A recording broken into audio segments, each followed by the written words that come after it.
Epoca de aur din rap, anii 90, Warrior ca Steph Curry, Golden State of Mind, Golden State of Rhyme, alt nivel, la fel ca AG, dacă ai auzit de el. Cu trupa mea deasupra tuturor ca aviația, și Isaac Asimov știe cum iubesc fundația. Permanent în zona rap, chiar dacă am stat în umbră, ca Scottie Pippen.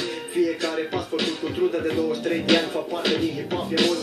Din 95 spui prime fără să insult, dar când revin în veteran, tinerii cred că-i debut. Voiam să desconectez de prostiile ce le ascult. MC noi apar peste noapte, fără cultură în spate, ca nu vor cu dinți de lapte. Dezvoltă dependența de microfon, orice avon. Mă țin pe beat mai bine ca tine și când vorbesc în somn.